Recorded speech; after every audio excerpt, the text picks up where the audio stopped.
ನಮಸ್ಕಾರ ಫ್ರೆಂಡ್ಸ್, ನಾನು ಶ್ವೇತಾ ರಾಜೇಂದ್ರನ್ ಮಾತಾಡ್ತಾ ಇರೋದು ಲಕ್ಷ್ಮಿತಾ ರಾಯರ ಮಗಳು ಕರ್ಣ ಯೂಟ್ಯೂಬ್ ಚಾನಲ್ಗೆ ತಮ್ಮೆಲ್ಲರಿಗೂ ಆತ್ಮೀಯವಾದ ಸ್ವಾಗತ. ಸ್ನೇಹಿತರೆ, ನಾನಿವತ್ತು ವಿಶೇಷವಾಗಿ ರಾಯರ ವರ್ಧಂತಿ ಮಹೋತ್ಸವದಲ್ಲಿ ಮಾಡ್ಕೊಳ್ಬಹುದಾದಂತಹ ಸೇವೆಗಳ ಬಗ್ಗೆ ತಿಳಿಸ್ಕೊಡ್ತಾ ಇದ್ದೀನಿ. ತಮ್ಮ ಇಷ್ಟಾರ್ಥಗಳು ಸಿದ್ಧಿ ಆಗಬೇಕು ಅಂತ ಬಯಸುವಂಥವ್ರು ಒಂದು ದಿನದ ಸೇವೆನ ನೀವು ಮನೆಯಲ್ಲಿ ಮಾಡೋ ಅಂಥದ್ದನ್ನು ಮಾಡ್ಕೊಬೇಕಾಗುತ್ತೆ. ಮಠಗಳಲ್ಲಿ ಮಾಡುವಂಥ ಸೇವೆಗಳು ಸಹ ಇರುತ್ತೆ, ಅಲ್ಲೂ ಕೂಡ ನೀವು ಸೇವೆಗಳನ್ನು ಮಾಡೋ ಅಂಥದ್ದನ್ನು ಮಾಡ್ಬೋದು. ಅದರಲ್ಲೂ ವಿಶೇಷವಾಗಿ ರಾಯರಿಗೆ ಪಂಚಾಮೃತ ಅಭಿಷೇಕಗಳನ್ನು ಮಾಡುವಂಥವ್ರು ಬ್ರಹ್ಮ ಮುಹೂರ್ತದಲ್ಲಿ ರಾಯರಿಗೆ ಮಾಡುವಂಥ ಅಭಿಷೇಕ ಬಂದು ಬ್ರಹ್ಮ ಮುಹೂರ್ತದಲ್ಲಿ ನೀವು ಮಾಡುವಂಥದ್ದನ್ನು ಮಾಡಿ. ಅಂದರೆ ಬ್ರಹ್ಮ ಮುಹೂರ್ತದಲ್ಲಿ ಅಂದರೆ 4 ಗಂಟೆಯಿಂದ 5-6 ಗಂಟೆಯ ಸಮಯದಲ್ಲಿ ರಾಯರ ವಿಗ್ರಹಗಳಿದ್ದರೆ ಆ ವಿಗ್ರಹಗಳಿಗೆ ಪಂಚಾಮೃತ ಅಭಿಷೇಕಗಳನ್ನು ಮಾಡುವಂಥ ವ್ಯವಸ್ಥೆನ ನೀವು ಮಾಡ್ಕೊಬೇಕಾಗತ್ತೆ. ಅದರಲ್ಲೂ ವಿಶೇಷವಾಗಿ ರಾಯರ ವರ್ಧಂತಿ ಮಹೋತ್ಸವದಲ್ಲಿ ನೀವು ಬೆಳಗ್ಗೆ ಬ್ರಹ್ಮ ಮುಹೂರ್ತದಲ್ಲಿ ನಿಮ್ಮ ಮನೆಯಲ್ಲಿ ರಾಯರ ಫೋಟೋ ಯಾವುದಿದೆ ಆ ಫೋಟೋಗೆ ನೀವು ಒಂದು ಮಣೆನ ಹಾಸಬೇಕಾಗುತ್ತೆ. ಆ ಮಣೆ ಹಾಸಿದ ನಂತರ ಅಲ್ಲಿ ಶುದ್ಧವಾದ ಒಂದು ಹಳದಿ ವಸ್ತ್ರದ ಬಟ್ಟೆನ ಹರಡಿ ಅದರ ಮೇಲೆ ನೀವು ರಾಯರ ಫೋಟೋನ ಇಟ್ಟು ಅದಕ್ಕೆ ನೀವು ತುಳಸಿ ಅಲಂಕಾರಗಳನ್ನು ಮಾಡೋವಂಥದ್ದು, ಅದರ ಜೊತೆಗೆ ಮಲ್ಲಿಗೆ ಹೂಗಳಿಂದ ಅಲಂಕಾರ ಮಾಡೋವಂಥದ್ದು, ಹಳದಿ ಹೂಗಳಿಂದ ನೀವು ಅಲಂಕಾರ ಮಾಡಿ ಅಲ್ಲಿ ಅಲಂಕಾರ ಮಾಡುವಾಗ ರಾಯರಿಗೆ ಗಂಧದ ಬೊಟ್ಟುಗಳನ್ನು ಇಟ್ಟ ನಂತರ ಯಾವುದೇ ಕಾರಣಕ್ಕೂ ಫೋಟೋಗಳನ್ನು ಕದಲಿಸುವಂಥದ್ದನ್ನು ಯಾವಾಗಲೂ ಮಾಡಬಾರ್ದು. ಅದಾದಮೇಲೆ ಒಂದು ತಾಮ್ರದ ತಟ್ಟೆನ ತಗೊಂಡು ಅಲ್ಲಿ ರಾಯರ ಮೂಲ ಬೃಂದಾವನಗಳಿದ್ದರೆ ಅಥವಾ ವಿಗ್ರಹಗಳಿದ್ದರೆ ಆ ವಿಗ್ರಹಗಳಿಗೆ ನೀವು ಅಭಿಷೇಕ ಮಾಡೋ ಅಂಥದ್ದನ್ನು ಮಾಡಬೇಕಾಗುತ್ತೆ. ಅದಕ್ಕೆ ವಿಶೇಷವಾಗಿ ಹಾಲು, ಮೊಸರು, ತುಪ್ಪ ಮತ್ತು ಸಕ್ಕರೆ, ಡ್ರೈ ಫ್ರೂಟ್ಸ್ಗಳನ್ನೆಲ್ಲ ಹಾಕಿ, ಒಣ ಹಣ್ಣುಗಳನ್ನು ಹಾಕಿ, ಬಾಳೆಹಣ್ಣನ್ನು ಹಾಕಿ ವಿಶೇಷವಾಗಿ ಅಭಿಷೇಕಗಳನ್ನು ಮಾಡಿ ಅದನ್ನು ನೀವು ಮನೆಯವರೆಲ್ಲ ಸ್ವೀಕರಣೆ ಮಾಡೋ ಅಂಥದ್ದನ್ನು ಮಾಡಬೇಕಾಗುತ್ತೆ. ಹಣ್ಣುಗಳನ್ನು ಇಡೋ ಅಂಥದ್ದು, ಅದರಲ್ಲೂ ವಿಶೇಷವಾಗಿ ರಾಯರಿಗೆ ಹಯಗ್ರೀವ ನೈವೇದ್ಯನ ಕಡಲೆ ಬೇಳೆಕಾಳುಗಳಿಂದ ಮಾಡಿದಂಥ ಹಯಗ್ರೀವನ ನೀವು ತಯಾರು ಮಾಡಿ ರಾಯರಿಗೆ ಸಮರ್ಪಣೆ ಮಾಡೋ ಅಂಥದ್ದನ್ನು ಮಾಡಬೇಕಾಗುತ್ತೆ. ಇನ್ನು ನೀವು ವಿಶೇಷವಾಗಿ ಸಂಕಲ್ಪಗಳನ್ನು ಮಾಡ್ಕೊಬೇಕಾಗುತ್ತೆ. ಸಂಕಲ್ಪ ಸೇವೆ ಅಂದರೆ ಕಾಯಿಗಳನ್ನು ತಂದು 2 ತೆಂಗಿನಕಾಯಿಗಳನ್ನು ಒಂದು ಹಳದಿ ಬಟ್ಟೆ ಅಥವಾ ಒಂದು ಬಿಳಿ ಬಟ್ಟೆಯ ಮೇಲೆ ಹರಡಿ ಒಂದು ತಾಮ್ರದ ತಟ್ಟೆನ ತಗೊಂಡು ಆ ತಾಮ್ರದ ತಟ್ಟೆಗೆ ವಿಶೇಷವಾಗಿ ಆ ಬಿಳಿ ಬಟ್ಟೆ ಅಥವಾ ಹಳದಿ ಬಟ್ಟೆಯನ್ನು ಹರಡಿ ಅದರ ಮೇಲೆ ಒಂದು ಸ್ವಲ್ಪ ಮಂತ್ರಾಕ್ಷತೆನ ಹಾಕಿ ತುಳಸಿ ದಳನ ಇಟ್ಟು 2 ತೆಂಗಿನಕಾಯಿಗಳನ್ನು ಇಟ್ಟು ಅಲ್ಲಿ ನೀವು ಅದಕ್ಕೆ ನೀವು ನಿಮ್ಮ ಹೆಸರು, ನಕ್ಷತ್ರ, ಗೋತ್ರಗಳನ್ನು ಹೇಳುವಾಗ ಒಂದು ಸ್ವಲ್ಪ ವಿಳೆದೆಲೆ ತಗೊಂಡು ಬಟ್ಲಡಿಕೆ ತಗೊಂಡು ಸ್ವಲ್ಪ ದುಡ್ಡನ್ನು ದಕ್ಷಿಣೆ ಅಂತ ಹೇಳಿ ನಿಮ್ಮ ಕೈಯಲ್ಲಿ ಎಷ್ಟಾಗುತ್ತೋ ಅಷ್ಟು ದುಡ್ಡನ್ನು ಅದರ ಮೇಲೆ ಇಟ್ಟು ಅಲ್ಲಿ ನೀವು ವಿಶೇಷವಾಗಿ ನಿಮ್ಮ ಸಂಕಲ್ಪನ ನೀವು ಮಾಡ್ಕೊಬೇಕು. ನಿಮ್ಮ ಯಾವ ಇಷ್ಟಾರ್ಥ ನೆರವೇರಬೇಕು ಅಂತ ಹೇಳಿ ರಾಯರ ಬಲಭಾಗದಲ್ಲಿ ನೀವು ಆ ಕಾಯಿ ಸಂಕಲ್ಪನ ಇಡಬೇಕಾಗುತ್ತೆ. ಅದನ್ನು ಕಟ್ಟಿ ನೀವು ಸಂಕಲ್ಪ ಮಾಡಿಕೊಂಡು ನಮ್ಮ ಇಷ್ಟಾರ್ಥಗಳು ನೆರವೇರಿದ್ರೆ ನಾನು ಈ ತೆಂಗಿನಕಾಯಿಗಳನ್ನು ತಂದು ರಾಯರ ಮಠಗಳಿಗೆ ಅರ್ಪಣೆ ಮಾಡಿ ಅದರಿಂದ ನೀವು ವಿಶೇಷವಾಗಿ ಸೇವೆಗಳನ್ನು ಮಾಡಿಸ್ತೀನಿ. ಅಂದರೆ ಅಲ್ಲಿ ವಿಶೇಷವಾಗಿ ನೀವು ಸಂಕಲ್ಪ ಮಾಡಿದಂಥ ತೆಂಗಿನಕಾಯಿಗಳನ್ನು ರಾಯರ ಮಠಕ್ಕೆ ಕೊಟ್ಟು ಅಲ್ಲಿ ಸಿಹಿ ನೈವೇದ್ಯ ಮಾಡಿಸೋವಂಥದ್ದು, ಅಥವಾ ಮನೆಗಳಲ್ಲೇ ಮಾಡ್ತೀನಿ ಅನ್ನೋರು ನಿಮ್ಮ ಇಷ್ಟಾರ್ಥಗಳು ನೆರವೇರಿದ ನಂತರ ಆ ಕಾಯಿಗಳನ್ನು ನೀವು ಸಿಹಿ ಅಡುಗೆ ಮಾಡಿ ರಾಯರಿಗೆ ಸಮರ್ಪಣೆ ಮಾಡಿ ನೀವು ಕೂಡ ನಿಮ್ಮ ಕುಟುಂಬದ ಸದಸ್ಯರೆಲ್ಲ ಸ್ವೀಕರಣೆ ಮಾಡೋ ಅಂಥದ್ದು ಸೇವೆನ ನೀವು ಮಾಡೋ ಅಂಥದ್ದನ್ನು ಮಾಡ್ಬೋದು. ಇನ್ನು ನಾಣ್ಯಗಳನ್ನು ಮುಡುಪು ಕಟ್ಟೋ ಅಂಥದ್ದನ್ನು ನೀವು ಮಾಡಬೇಕು ಅಂದರೆ 108 ನಾಣ್ಯಗಳನ್ನು ನೀವು ಒಂದು ಹಳದಿ ಬಟ್ಟೆಯಲ್ಲಿ ಸ್ವಲ್ಪ ಮಂತ್ರಾಕ್ಷತೆನ ಹಾಕಿ ಅದರ ಜೊತೆಗೆ ನೀವು ಒಂದು ತುಳಸಿ ದಳವನ್ನು ಇಟ್ಟು ನೀವು 108 ಅಥವಾ 21 ರೂಪಾಯಿ, 11 ರೂಪಾಯಿ, 51 ರೂಪಾಯಿ ಈ ರೀತಿ ನೀವು 1 ರೂಪಾಯಿ ನಾಣ್ಯಗಳನ್ನು ಒಂದು ಹಳದಿ ಬಟ್ಟೆಯಲ್ಲಿ ತಗೊಂಡು ಆ ಹಳದಿ ಬಟ್ಟೆಗೆ ನೀವು ಸ್ವಲ್ಪ ಅರಿಶಿಣ ಕುಂಕುಮ ಯೂಸ್ ಮಾಡಬಾರ್ದು, ಮಂತ್ರಾಕ್ಷತೆನ ನೀವು ಹಾಕಿ ತುಳಸಿ ದಳನ ಹಾಕಿ ನಾಣ್ಯಗಳು ನಿಮಗೆ ಎಷ್ಟು ನಾಣ್ಯಗಳನ್ನು ನೀವು ಮುಡುಪು ಕಟ್ಟಬೇಕು ಅಂತ ನಿಮಗೆ ಬರುತ್ತೋ 11 ರೂಪಾಯಿ ಇರ್ಬೋದು, 51 ರೂಪಾಯಿ ಇರ್ಬೋದು, 21 ರೂಪಾಯಿ ಇರ್ಬೋದು, 101 ರೂಪಾಯಿ ಇರ್ಬೋದು, ಆ ನಾಣ್ಯಗಳನ್ನು ನೀವು ಹಳದಿ ಬಟ್ಟೆಯ ಒಳಗಡೆ ತುಳಸಿಯ ಸಮೇತ ನೀವು ಹಾಕಿ ಕಟ್ಟಿ ಅದನ್ನು ನೀವು ರಾಯರ ಮುಂದೆ ವಿಶೇಷವಾಗಿ ಇಟ್ಟು ನೀವು ಅದನ್ನು ಪೂಜೆ ಅಂತ ಮಾಡಿ ಅದಾದಮೇಲೆ ನೀವು ರಾಯರ ಮಠಗಳು ಎಲ್ಲಿ ಇದೆಯೋ ಅಲ್ಲಿ ಹುಂಡಿಗಳಿರುತ್ತಲ್ಲ ಆ ಹುಂಡಿಯ ಒಳಗಡೆ ನೀವು ಅದನ್ನು ಹಾಕೋ ಅಂಥದ್ದನ್ನು ನೀವು ಮಾಡಬೇಕು. ಅವತ್ತಿನ ದಿನವೇ ಹಾಕ್ತೀನಿ ಅಂತ ಅನ್ನೋರು ನೀವು ಇಂಥದ್ದು ನಮ್ಮ ಆಸೆಗಳು ನೆರವೇರಿಸಪ್ಪ ಅಂತ ಮುಂಚಿತವಾಗಿ ಹಾಕೋವಂಥವ್ರು ಹುಂಡಿಗೆ ಹಾಕೋವಂಥದ್ದನ್ನು ಹಾಕ್ಬೋದು. ಮುಡುಪನ್ನ ಕಟ್ಟಿ ಅಕಸ್ಮಾತು ಇಲ್ಲ ನಮ್ಮ ಇಷ್ಟಾರ್ಥಗಳು ನೆರವೇರಿದ ನಂತರ ಆ ಮುಡುಪನ್ನ ತಗೊಂಡೋಗಿ ರಾಯರ ಮಠಗಳಿಗೆ ಸಮರ್ಪಣೆ ಮಾಡ್ತೀನಿ ಅನ್ನೋರು ಅದನ್ನು ನೀವು ಸಮರ್ಪಣೆ ಮಾಡೋ ಅಂಥದ್ದನ್ನು ನೀವು ಮಾಡ್ಬೋದು. ಈ ರೀತಿ ಸೇವೆಗಳನ್ನು ಕೂಡ ನೀವು ಮಾಡ್ಬೋದು.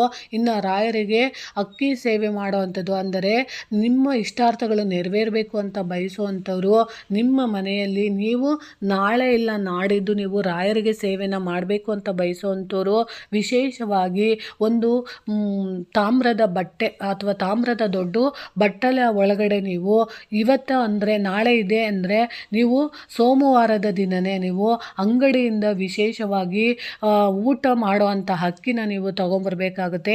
ಮನೆಯಲ್ಲಿರೋ ಅಂಥ ಅಕ್ಕಿ ಬಂದು ನಾವು ಯಾವುದೋ ಕಾರಣಕ್ಕೆ ಮಡಿ ಇಲ್ದಿದ್ದಾಗ ಸಮಯದಲ್ಲಿ ನಾವು ಅದನ್ನು ಮುಟ್ಟಿರ್ತೀವಿ ಅಂದರೆ ಪ್ರತಿದಿನ ಅಡುಗೆ ಮಾಡುವಾಗ ಯಾವುದ್ಯಾವುದೋ ಕೈಗಳಲ್ಲಿ ನಾವು ಊಟ ಮಾಡುವಂಥ ಅಕ್ಕಿಗಳನ್ನು ಬಳಸ್ಕೊಂಡಿರ್ತೀವಿ. ಅದಕ್ಕಾಗಿ ಮನೆಯಲ್ಲಿರೋಂಥ ಅಕ್ಕಿಗಳು ಬೇಡ.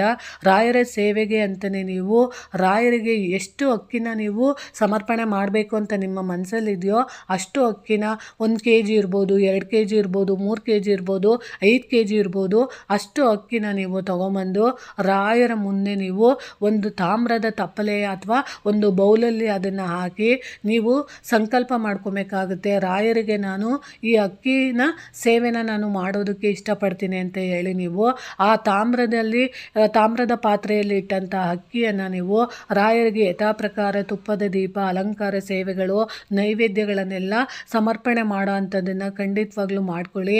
ಮಾಡಿದ ನಂತರ ನೀವು ಇನ್ನು ತಾಮ್ರದ ಬೌಲಲ್ಲಿ ತಂದಿರೋ ಅಂಥ ಅಕ್ಕಿನ ನೀವು ಒಂದು ಹಳದಿ ಬಟ್ಟೆನ ನೀವು ತಗೊಂಡು ಅದರ ಜೊತೆಗೆ ನೀವು ವಿಶೇಷವಾಗಿ ಒಣ ಹಣ್ಣುಗಳು ಅಂದರೆ ದ್ರಾಕ್ಷಿ ಇರ್ಬೋದು, ಗೋಡಂಬಿ ಇರ್ಬೋದು, ಬಾದಾಮಿ ಇರ್ಬೋದು, ಪಿಸ್ತಗಳಿರ್ಬೋದು ಅಂಥ ಒಣ ಹಣ್ಣುಗಳ ಜೊತೆಗೆ ನೀವು ಏನು ಮಾಡಬೇಕು ಅದನ್ನು ರಾಯರ ಮುಂದೆ ಆ ತಾಮ್ರದ ಬೌಲ್ ಸಮೇತ ನೀವು ಆ ಹಣ್ಣುಗಳನ್ನು ಬೆರೆಸಿ ಅದರ ಜೊತೆಗೆ ಸ್ವಲ್ಪ ನಾಣ್ಯಗಳು ಅಂದರೆ ಒಂದು 11 ರೂಪಾಯಿ ನಾಣ್ಯ, 21 ರೂಪಾಯಿ ನಾಣ್ಯಗಳನ್ನು ನೀವು ಸೇರಿಸಿ ಅದನ್ನು ನೀವು ಬೊಗಸೆಯಲ್ಲಿ ನೀವು 1 kg ಆದರೆ ಸಾಕು. ನೀವು ದುಡ್ಡಿಲ್ಲ ನಮ್ಮ ಹತ್ರ ಅಷ್ಟೆಲ್ಲ ಸೇವೆ ಮಾಡೋಕ್ಕಾಗಲ್ಲ ಅನ್ನೋರು 1 kg ಅಕ್ಕಿ ಆದ್ರೂ ಸಾಕು.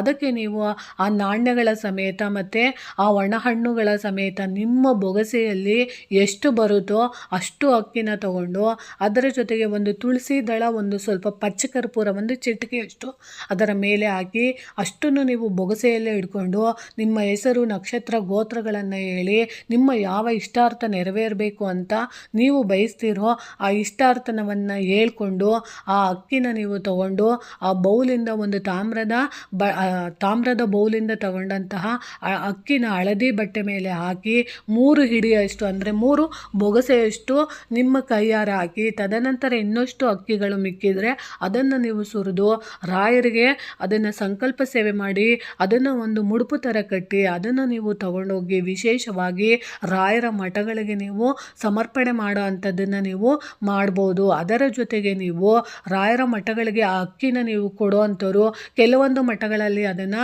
ತಗೊತಾರೆ, ಕೆಲವೊಂದು ಮಠಗಳಲ್ಲಿ ತಗೊಳ್ಳೋದಿಲ್ಲ.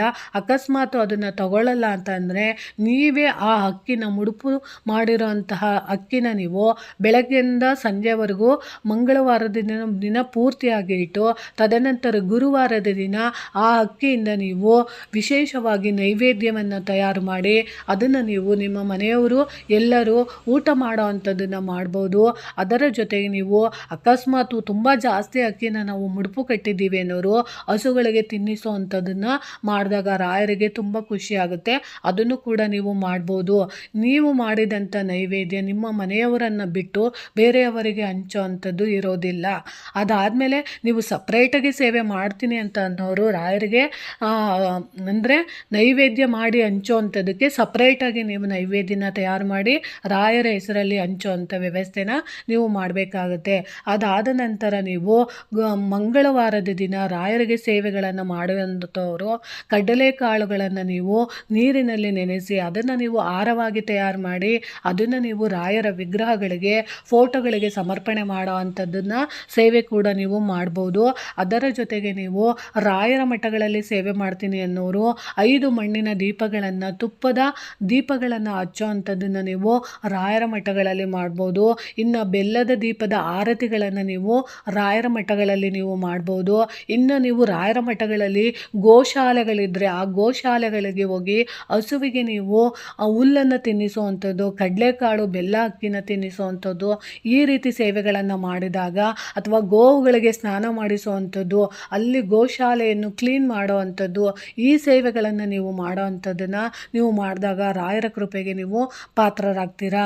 ಇನ್ನು ನೀವು ವಿಶೇಷವಾಗಿ ರಾಯರಿಗೆ ಒಂದು ವಿಶೇಷವಾದ ಸೇವೆಗಳನ್ನು ನಾವು ಮಾಡ್ತೀನಿ ಅನ್ನೋರು ಅಲ್ಲಿ ನೀವು ರಾಯರಿಗೆ ಸಂಕಲ್ಪ ಮಾಡಿಕೊಂಡು ರಾಯರ ಹೆಸರಲ್ಲಿ ನಿಮ್ಮ ಕೈಯಲ್ಲಿ ಎಷ್ಟು ದುಡ್ಡು ಕೊಡೋಕ್ಕಾಗುತ್ತೋ ಅಷ್ಟು ದುಡ್ಡುಗಳನ್ನು ಕೊಟ್ಟು ರಾಯರಿಗೆ ಅಲಂಕಾರ ಸೇವೆಗಳನ್ನು ಸಹ ನೀವು ಮಾಡಿಸೋ ಅಂಥದ್ದನ್ನು ನೀವು ಮಾಡ್ಬೋದು. ಈ ರೀತಿ ರಾಯರ ಸೇವೆಗಳಿಗೆ ನೀವು ನಿಮ್ಮ ಕೈಯಲ್ಲಿ ಏನೇನು ಕೊಡೋಕ್ಕಾಗುತ್ತೋ ಅಥವಾ ನಿಮ್ಮ ಮನೆಯಲ್ಲಿ ಯಾವ ಯಾವ ರೀತಿಯ ಸೇವೆಗಳನ್ನು ಮಾಡೋಕ್ಕಾಗುತ್ತೋ ಆ ರೀತಿಯ ಸೇವೆಗಳನ್ನು ನೀವು ಮಾಡಿ ಅನ್ನೋ ಉದ್ದೇಶದಿಂದ ನನಗೆ ಗೊತ್ತಿರೋ ರೀತಿಯಲ್ಲಿ ತಿಳಿಸ್ಕೊಟ್ಟಿದ್ದೀನಿ. ಖಂಡಿತವಾಗ್ಲೂ ನಿಮಗೆ ಯಾವ ಸೇವೆ ಅನುಕೂಲ ಆಗುತ್ತೋ ಆ ಸೇವೆನ ಮಾಡಿ ಅನ್ನೋ ಅಭಿಪ್ರಾಯನ ತಿಳಿಸ್ಕೊಟ್ಟಿದ್ದೀನಿ. ಈ ಮಾಹಿತಿ ಇಷ್ಟ ಆಗಿದೆ ಅಂದ್ಕೊತೀನಿ. ಪ್ರೀತಿಯ ಧನ್ಯವಾದಗಳು ಸ್ನೇಹಿತರೆ.